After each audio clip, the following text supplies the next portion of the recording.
Hi Panthers, this is the fifth lesson in our Western Expansion unit, and the objective for this lesson is that you're going to analyze maps while describing Western Expansion and how it affected the United States. You're also going to learn about the impact of inventions, including the cotton gin, the reaper, the steamboat, and the steam locomotive, and the impact that they had on the lives of people living in the United States. And to do that, you're going to read and skim some nonfiction text. There is something special I want to point out that's a little different from our other lessons with this one. When you go to the Google Classroom page to retrieve your lesson, you go to classroom.google.com, click on Distance Learning Science, Social Studies, and Language Arts. There will actually be two assignments for this lesson. I'll show you in here. There's a Lesson 5 Western Expansion. That's your actual assignment. And then there's an interactive map that you have to open up and log into. So make sure that when you go to the Google Classroom, you want to click on both of these things. Otherwise, you may not remember to do that, or you'll wonder where the link for the map is. Okay, looking at the lesson, there's three major parts. There's an interactive map, technology section, and since it's the end of the unit, since this is the last lesson, there's an optional check your understanding activity. For the interactive map, this is where you need to go back to the Google Classroom. So you're going to be looking at this map here. And when you click on this link, you may need to log in. If you do, you can just use your Google Google FCPS schools.net account to do that. And you'll see this map here. You want to launch the map. Okay. There's a separate video that shows you how to use the map when you get to this task. So I'm not going to go into depth on it right now. I'm just here to show you how to open the actual map.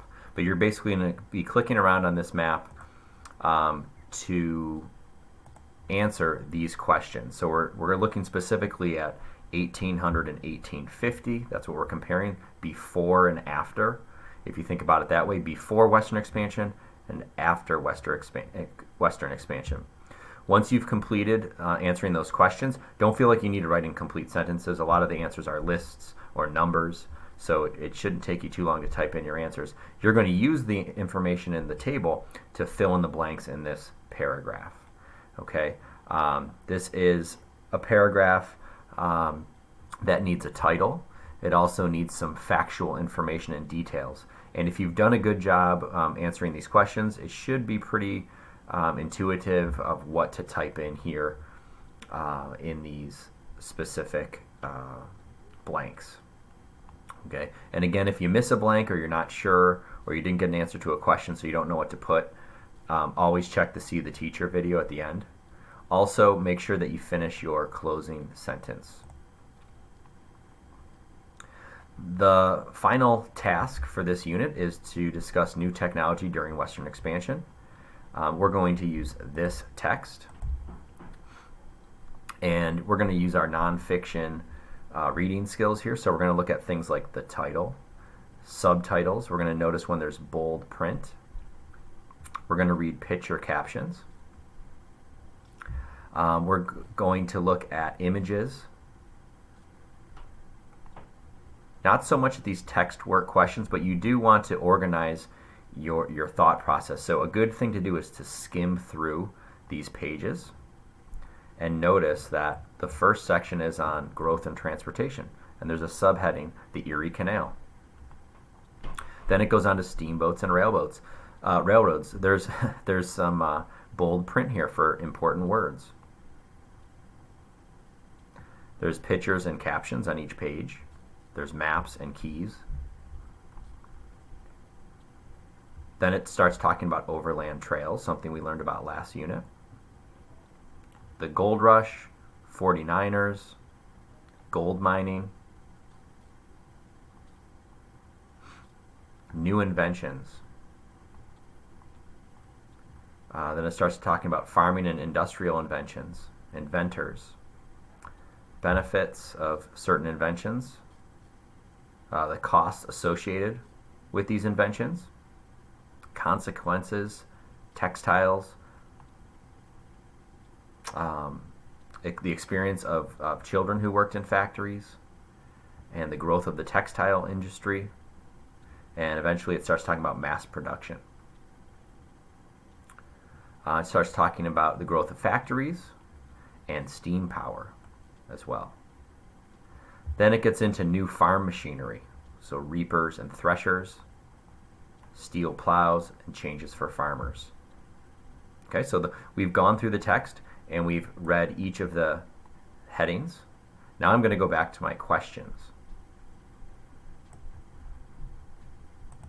When I go back to my questions, I notice the first question is about the Erie Canal, and I remember there was a section in the text about that.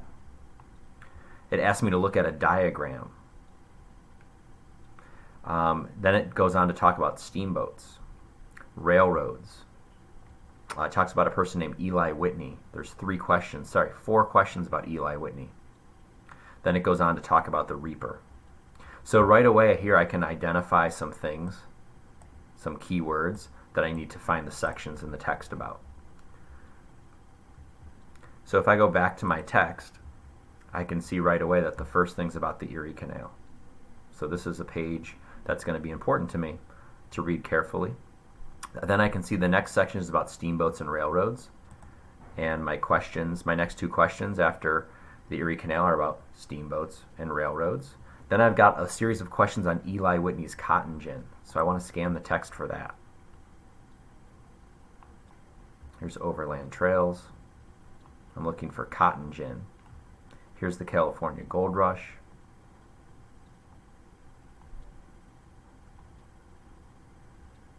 New inventions. And here I get to the topic sentence says Eli Whitney.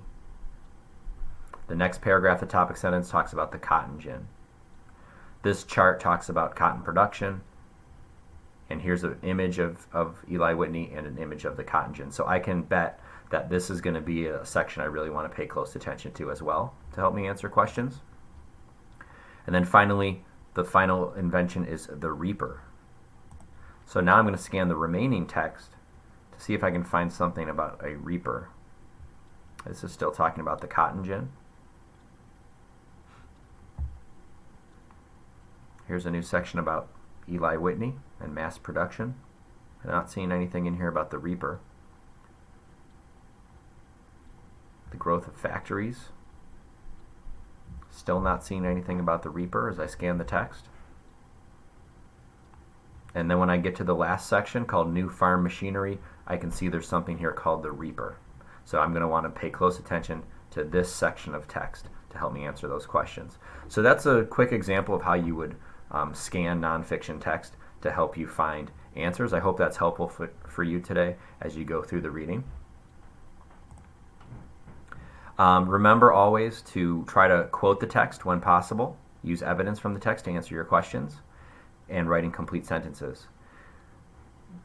Once you're finished, feel free to complete the check for understanding and also watch the See the Teacher videos to see how you did. I hope you enjoyed this unit. It's one of my favorite time periods in American history is Western expansion, and have a good rest of your week.